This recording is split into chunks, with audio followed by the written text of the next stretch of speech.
Okay, sige. You Baba have an ang opening yung statement. mic. Baba, please. Okay. You have an opening statement, ma'am. Okay. So, opening statement. Good morning, everyone. Good morning. Thank you for your time. I-explain ko lang sa inyo yung structure ng request ko sa inyo na kung ano yung iti-take up natin, ha. Kasi nahihira one man dito. So kailangan ko pa kasi isulat yung mga sagot bago ko siya masabi sa inyo. So hindi ko kaya magsulat ng sobrang dami sa isang gabi. So kahapon nasagot natin yung NSC. And then, of course, may response ang NSC. Mamaya na lang natin bigyan ng... Kahapon, nasagot natin ang NNC. May response sila. So, mamaya lang natin bigyan ng reply yung sa kanila. Sundin na muna natin yung statement ni ES and yung statement ng PSC. Okay. And then, of course, you want to know updates about the 2 patients upstairs. So, unahin na muna natin yung mga pasyente. Si Attorney Lopez, extended yung detention niya, no? So, meron siyang meetings today with all the lawyers. Nandiyan na rin yung kanyang mother who will join the meetings with the lawyers. So, antay na lang natin kung ano yung galawan ng mga abogado ni Attorney Zulaika Lopez. Health-wise, walang iyak today, kanina, walang iyak. Kausap niya yung mama niya. And dumating din yung best friend niya mula sa Davao City. So, nandyan sa taas. And kagabi naman, medyo late natulog. And ang pagkakaalam ko, ang endorsement sa akin kagabi, hindi daw masyado kumakain. So, meron silang request na i-encourage siya na kumain. Okay? And the next is Ms. Gina Acosta. As you saw during the hearing yesterday, tumaas yung blood pressure niya, 150/100. And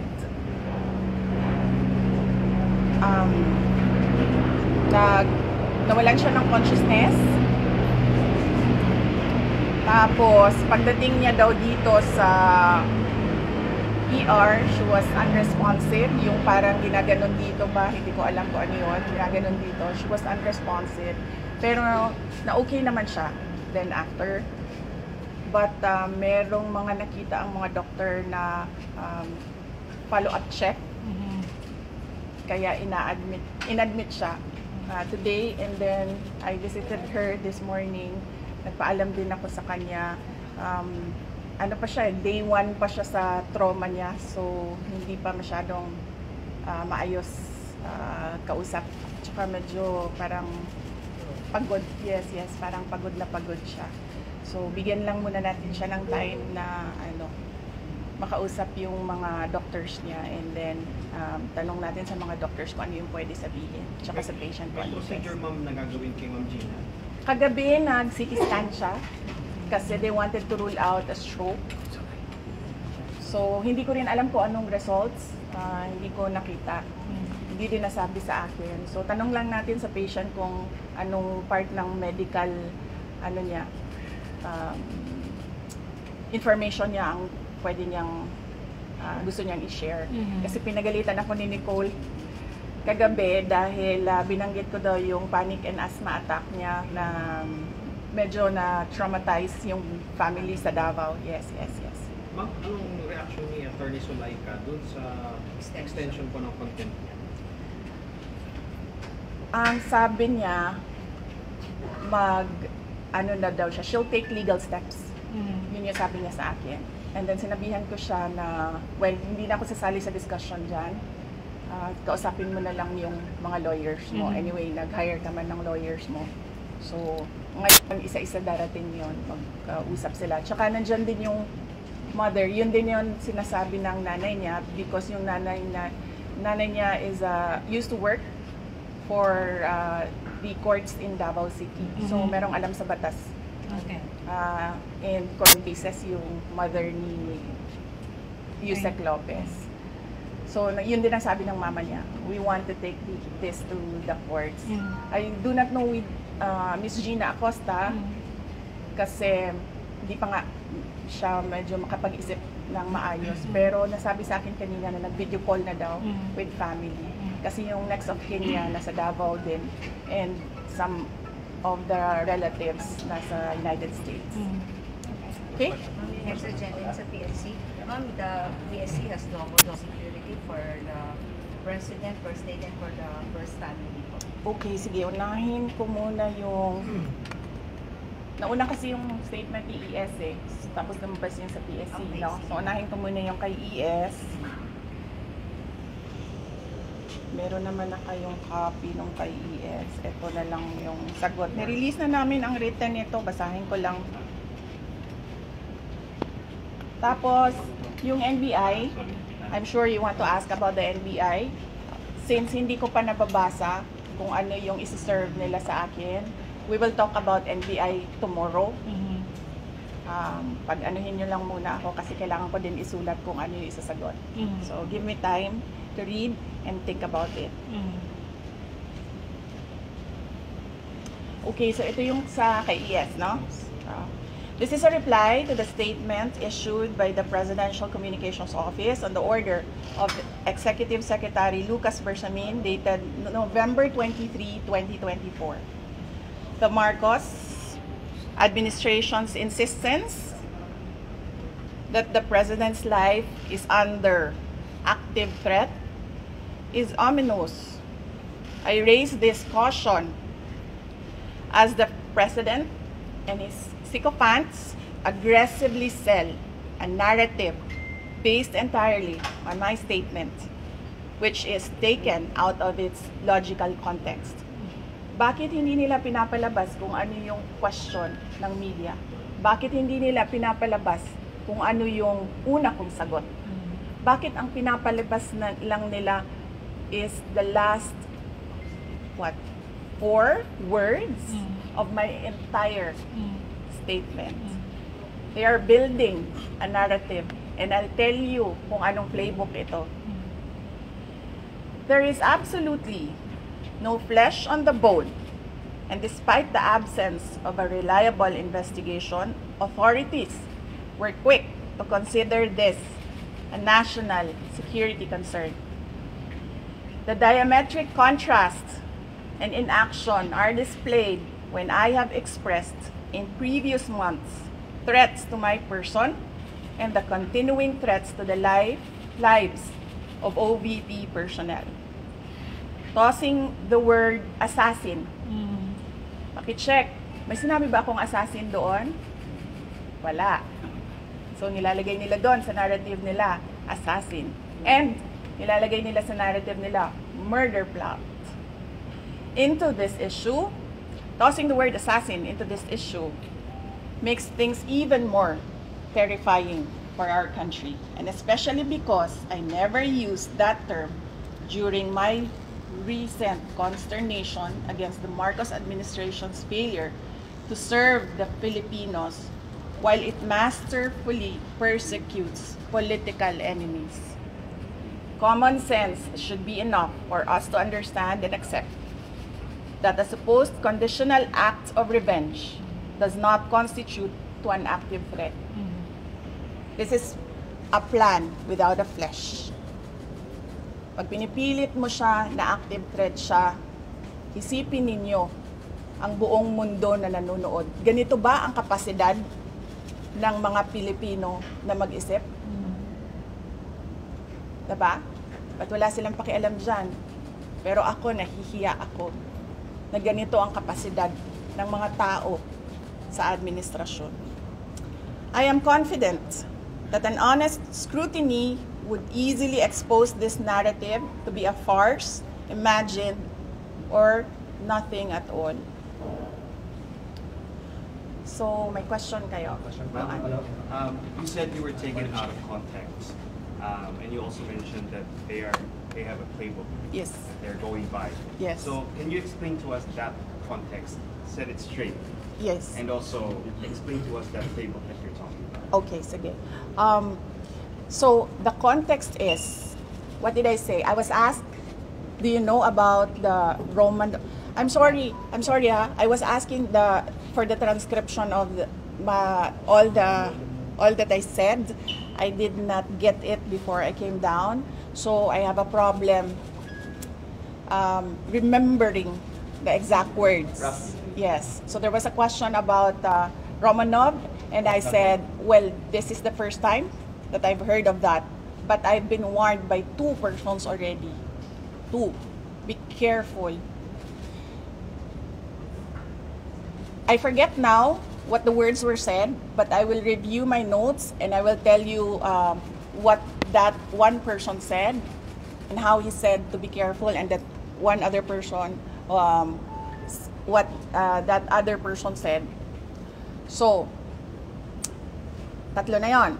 One person warned me, another person warned me, and then I was asked during a press briefing by a media person if I know of these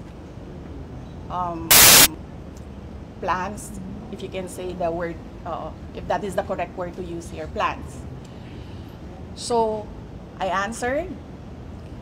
I was asked Romanov, and then I answered.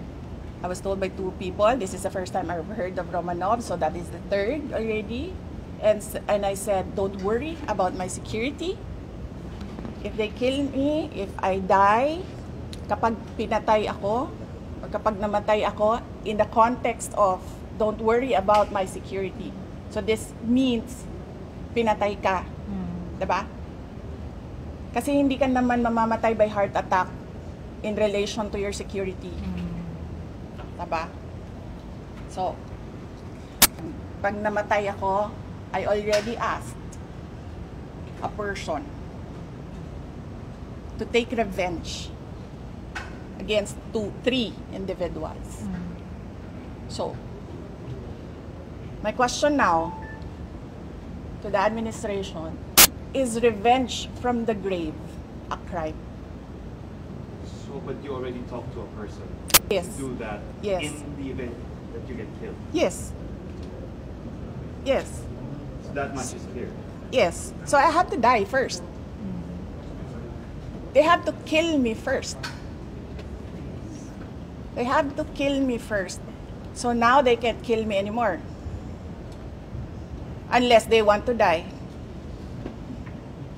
And then the playbook that you were talking about. Yes, the playbook. The playbook. Remember, they are known for political persecution. They suppress and oppress opposition. And then somebody was assassinated on the airport tarmac. Diba? They oppress and suppress, and the people were getting angry, frustrated, and what did they do? They created a scenario that there is a national emergency. They set bombs to create a scenario that there is a national emergency. And then they assassinated their political enemy. So that's the playbook. We already saw that in history. So that is my proof. Pero Vice, Yes. based Ang hindi lang po nagawa ni Benigno Aquino Jr., kaya po hindi siya ano bang tawag yan? Revenge? Anong revenge? Nakaganti. Hindi siya nakaganti. Kasi hindi siya nagbilin.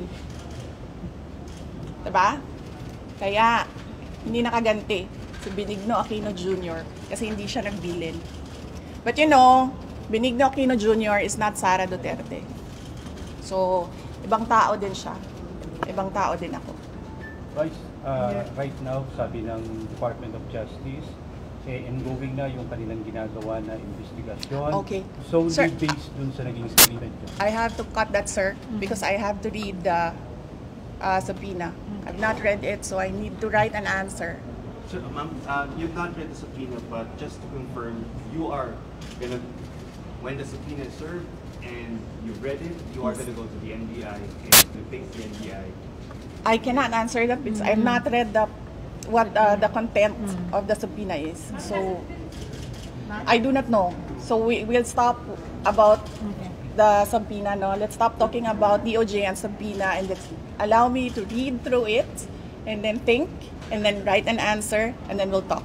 Ma'am, let's go back to the threat. Sabi ni Bader, sabi ni Bader, meron daw kayong assassination attempt. There's assassination attempt against you ma'am before your birthday. Can you clarify this? Had there been really an assassination attempt before your birthday daw po ito, ma'am? I have not talked to Lorraine Badoy, no? So let me just talk to her and ask her, no, kung ano yung information niya. But we are actually preparing right now list of proof that they are, ano ba ito? The whole of government is going after one person, and that's me.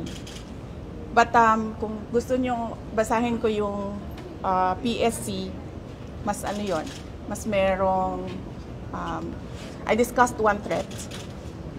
So, you wanna do that? You wanna do PSC? Okay, sige, let's do PSC.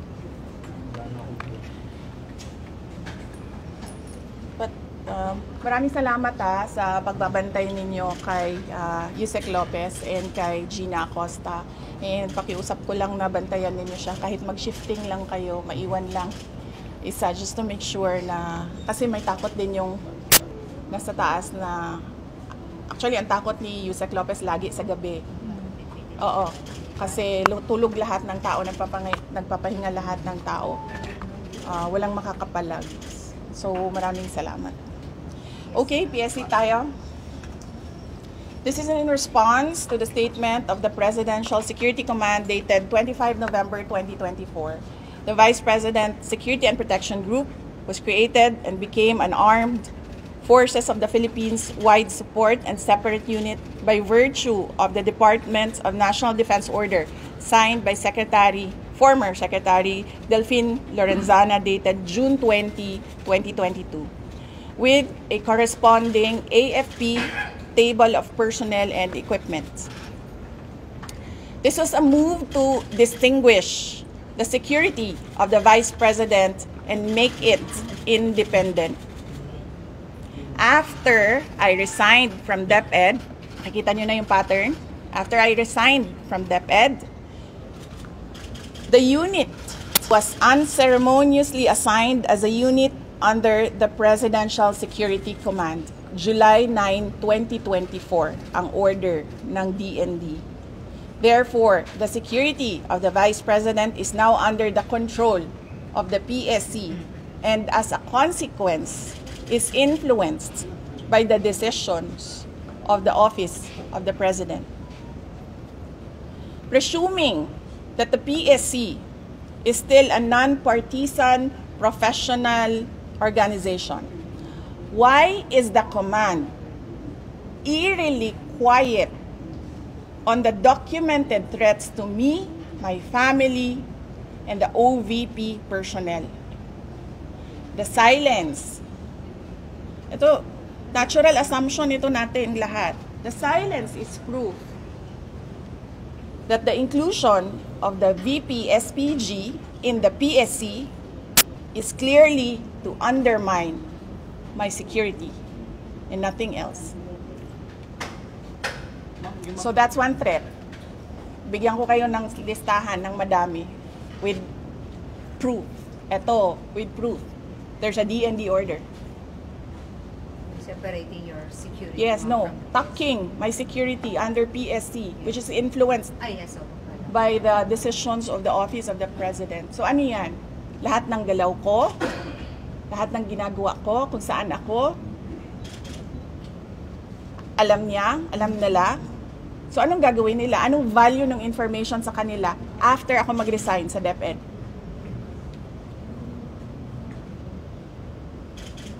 Before, when I was with DepEd and working to help the administration, wala namang ganun eh. Diba? Tapos pag mag-resign ka, ganito ang gagawin sa security mo, imo-monitor ka. Oh, that's one threat. So, I'm coming up with a list of threats, pero we'll take that up baka next week na. Kasi,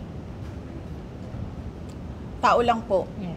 Hindi kaya magsulat ng kayo, mga gagaling kayo, mabilis kayo magsulat. Ako, kailangan ko... Are you afraid? Are you saying that there's a threat for you to get killed by the administration? Well, that is a possibility. You see what they're doing right now? That is an example. They are undermining my security. That is just from the PSC. Hindi ko pa dinidiscuss ang galing sa PNP. Diba? Ang intent to hire? Yung nagsabi sa'yo ng dalawang tao, anong klaseng threat naman yung sinabi sa'yo, yung winarn sa inyo? Hindi ko, mahirap kasi mag-browse ngayon. Hindi ko maalala yung words na ginamit. Oo. Ma'am, with this, I don't trust my memory. Pero in what manner ba? Assassination plot ba yun? Paano ba yun? Hindi, iba yung words lang. No assassination plot. But the general message is threat to life. Yes. So, ingat lang, you said something like that. Oo, wag niyo lang muna i-quote ha, kasi hindi ko maalala. I don't trust my memory right now, so I need to review the notes so that I give you a verbatim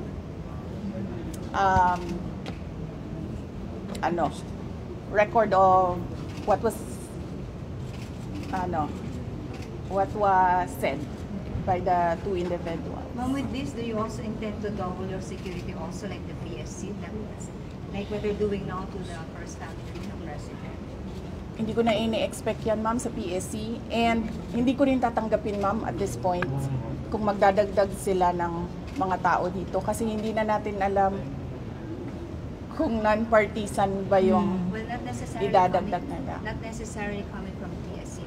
No, I don't trust anyone right now. So yes. Even your security? Even if PSC acts on what I said, no, I will not accept it anymore. That is what I did with PNP. Hindi na. Kasi hindi na natin alam eh. Baka igagawin pa yan nilang rason na maglagay ng mga tao dyan na nagtatrabaho para sa kanila. Okay. Okay, last two questions. Do you share the same sentiments as your father, former president? Last night, What he are said. his sentiments? So last night, he asked the military if they would continue to support fractured governance and a leader who is a drug addict. I agree. So, sandali. I agree with fractured governance. I was a member of cabinet, so I have personal knowledge.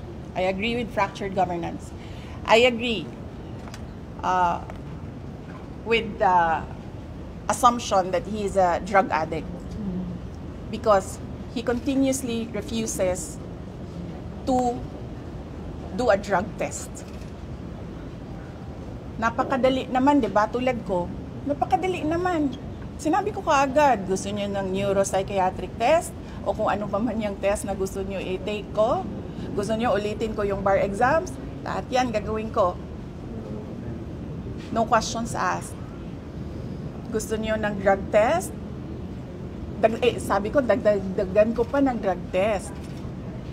Napakadali gawin sa akin yan. Ngayon kaagad na araw na ito, gawin natin yan. Pero, lahat, sabi ko, sisimulan namin sa Office of the Vice President ang drug test, kaming lahat. Diba? So, dapat, tayong lahat sa gobyerno, mag-drug test tayong lahat. Lahat ng mga congressman ninyo, pa-drug test nyo. What about So are the you- question for the military? To withdraw support? No, I do not agree with that. So, as I said, i-qualify niyo yung answer ko. I agree with a fractured government. I have personal knowledge. I was a member of cabinet. I agree with the assumption that he is a drug addict. I think mine is assumption. I think the former president has evidence that he really is a drug addict. So, pare-pareho lang din yun. Ma'am, are you a threat? Sorry. Sabi ko nga, diba, noong kailan ba yon nagsalita ako, sabi ko, dalawa lang naman hinihingi natin.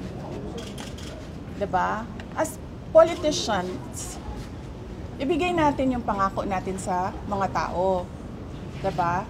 Ako, bumoto ako. Kasi sinabi 20 pesos ang per kilo ng bigas. And that would help so many families right now. Diba? Pangalawa, tingnan natin ang katinuan ng lahat. Diba? Pa-drug test nyo din yung AFP. Pa-drug test nyo din yung lahat ng PNP. But somehow, hanggang ngayon, OVP pa lang din ang papadrug test. I wonder why. Ma'am, Last question, magkaroon ng reconciliation between you and the President. No, hindi ako tao na nagpapaareglo. Tsaka hindi ako tao na nabibili ng pera. Ma'am, are you a threat lang to national security? Am I a threat to national security? What they are doing to me is a threat. Sagot ko yan sa NSC. Mamaya, bukas. Okay. Ma'am, may nabanggit Diba? kayo na bibinigay sa inyo sobre si First Lady Lisa Araneta Marcos. Para saan ba yun? Ano ang purpose ng millions na yun na Yes, sinasabi? I'm waiting for that question to come up in the committee hearing. So let's wait for that question to come up in the committee On hearing. Friday, will you be able to attend the next hearing po? Just like yesterday. Yes, I'm free on Friday. Tomorrow I'll be in Basilan, and then Thursday I'll be in Lingayen, Pangasinan, and then Friday I'm free. So you're ready to answer all their questions now? I will answer my questions because I need to be there to help the other OVP personnel. They have expressed that they feel safer and they feel more comfortable if I am with them. But I will not be recognized if I don't take my oath. So I am forced to take my oath and answer questions under oath because I cannot take care of the OVP personnel. But for example, to explain how 125 million pesos were spent within a matter of 11 days, or they have questions about acknowledgement receipts, will you explain all those or answer all those questions? Isn't it that they've been asking those questions from the resource persons, from COA, from the OVP personnel? So why will I answer again? Okay. I already answered when we sent our answers to the Commission on Audit. It was clear there. In fact, ayoko naman kasi mag-discuss ng CF ba, but in fact, the 125 confidential funds had a notice of disallowance, but not the entire amount. Let's make that clear. Not the entire amount of the 125 million was disallowed by the Commission on Audit. Meaning, all the rest of the funds, I do not have the number right now. I think it's approximately 70 million that was disallowed. But that is subject to appeal because gusto ko ba sabihin ito sa inyo? Dahil during the discussion, I was telling the lawyer to submit a document. But the lawyer said, no, you know, when lawyers are discussing and they have their own positions, it's really a difficult meeting to do. I said to submit, and then the other lawyer said, do not submit. Eh di lumabas yung disallowance, and then sinabihan ko yung lawyer, sabi ko, tingnan mo, lumabas yung disallowance. Sabi ko, sa appeal, ilabas mo yung document. Ma'am, si Colonel Chica and Colonel Nolasco na nabanggit po na Wait lang ha, so tapusin ko lang. And then, so cleared na yon. The first, second, and third quarters, undergoing audit. Merong AOM na sinasagot namin ngayon. Okay? For DepEd, the first and second quarters, may credit notice na yon. Ibig sabihin, cleared na ang buong pera. Diba? Ewan ko lang kung sinasabi ito ng mga congressman. Of course, hindi nila sinasabi, diba? Because they want to present their own narrative. Tapos na yon. The money in DepEd, first and second quarter, cleared with credit notice. The ongoing audit is on the third quarter only. And it's ongoing. So you cannot question an ongoing audit. And you cannot audit the funds of any government office because that is the exclusive domain of the Commission on Audit. Bakit nag-audit ang ating mga congressman? Dapat sila gumagawa ng batas. Nakikita nyo? Sinasabi na nila ngayon, in the proper time, we will legislate. Kasi sinasabi namin where is the proposed legislation? Hinahanap namin. So ngayon, dinadagdag na nila yon. Madali lang naman siya Pakinggan nyo lang, basahin nyo lang lahat ng mga nangyayari. Madali lang maintindihan kung anong ginagawa nila. Okay. Okay? Last Thank question, you. please. Pag humarap na si Colonel Nolasco and Colonel Lachica, mas maiintindihan na ba ng publiko at ng Kongreso itong paggastos po ng confidential funds? Really, I still say that confidential funds, the use of confidential funds cannot be divulged. Sinasabi ko pa rin yan. They cannot be divulged in public. It will compromise lives and security of personnel who are cooperating or who are nandoon sa kabila na asset. You cannot do that. That is why it is called confidential funds. Can we just get your reaction dun sa comment po ng ilang congressmen na parang nagkakasakit na po yung mga staff pag humaharap sa pagdinig na? Oo, kasi tine-terrorize nila. Of course, magkakasakit talaga ang tao na hinaharas mo, tine-terrorize mo. Ako lang naman ang hindi nagkakasakit dahil politiko ako. You can terrorize me and harass me all you want. It does not matter to me. Pero these are ordinary Office of the Vice President employees. They are not politicians. They are ordinary citizens. So, pag hinaras mo yan, terrorize mo yan, ganyan talaga mangyayari. Sinasabihan ko yung doktor kagabi, Doc, i-clear nyo yan na mag-attend ulit. Kung sa susunod, diretsong stroke na yan. Ngayon, swerte tayo, hindi na stroke, hindi na heart attack. But the family has a history of heart attack. Lahat ng kanyang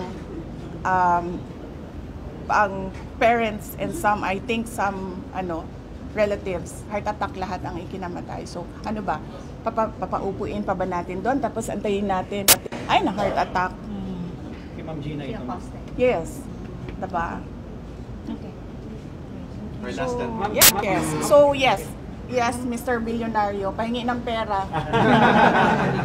Last time, critics din, they're saying, Yes. Of course you've already said that you're here almost 24/7 because you're concerned about your staff. Yes. Some of your critics say you're here 24/7 because you're afraid they might say something, might divulge something that might incriminate you. They are attending Yusek Lopez attended the hearing. They can ask her questions there. I was not there when Yusek Lopez attended the hearing, so I was not there to influence her and tell her what to answer. If you saw me yesterday, I was not looking at Gina Acosta. I was studying. I was reading laws. I was studying the rules of the... Para na akong congressman ngayon, tanong niyo ako kung anong rules nila. I was studying the rules of the House of Representatives. I was not looking at her. Pinapabayaan ko siya sumagot. Siguro umiiling-iling ako paminsan-minsan dahil I feel na hindi dapat dinadivulge sa public yung ibang mga sinasabi na ng kasama ko, pero wala akong magawa. Wala akong magawa. Kasi ayaw namin na ma-detain sila. So, sumasagot talaga sila. Si Edward Fajardo, not once did I coach him. Pero si Gina, I helped her with the term detail. Kasi she was trying to remember kung anong tawag nung isang tao na galing sa isang opisina, na nililipat sa isang opisina, and that is called detail. So I told her detail, and she said details. Ma'am, yung money, yung CF is from SDO, dumidiretso daw sa mga security officer. Yun talaga mamang nature ba ng confidential funds? Yes, there is an SDO, and there is a security officer, and there is a head of agency. So, ako yung head of agency, may SDO kami, may security officer kami. Ganon talaga ang structure. Again, sinabi ko ito sa mga, wala kasing mainstream noon ba? Again. So, alam natin lahat ng, mahalikan ko na yung ano, Magsubo yung mic. ayoko itong pula.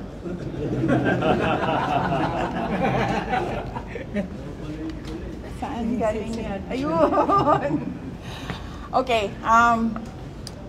saan? Saan ako? Okay. Alam nyo, diba, meron kayong mga naririnig ng akusasyon ng nakawan dito sa ating gobyerno. Corruption, government. Naririnig nyo ba na millions ang ninanakaw? Hindi, diba? Ang naririnig nyo, billions ang ninanakaw sa budget natin. Alam niyo bakit 150 million lang yon? Kasi kinompute yun kung buwan-buwan ano ang gagawin at ano ang i-implement. Napakaliit na amount ang 150 million. So bakit kami magnanakaw ng 150 million? Ang nakawan sa gobyerno, bilyon-bilyon. Ginamit yun sa trabaho. Bakit 125 plus 500 lang yung sa Office of the Vice President? Kasi kinompute yun. Buwan-buwan. Ang problem sa 125, binigay siya sa amin December na. And the requirement in government offices, you have to utilize money before December 31, before the end of the year. So ang ginawa, lahat ng preps, in-implement. Okay. Diba? And as I said, government offices disburse millions, billions in a day. Sa DepEd, nagdi-disperse kami. Nagdi-disperse. Pumipirma kami ng cheque. Multi-million. Kung i-total mo ang mga checks araw-araw na nalalabas sa DepEd, billions. Nagbabayad kami, nagbabayad. So, bakit nila kine-question yung pagbabayad ng millions in a day? And that is, part of work of government offices to disperse money every day and pay obligations. Ginamit yun sa trabaho. Pinipilit lang talaga. Dalawa na ang maro ko, si Marisol at si... Kanina pa niya ako sinisenyasan, mami. Tama na. Tama na. Anong oras na?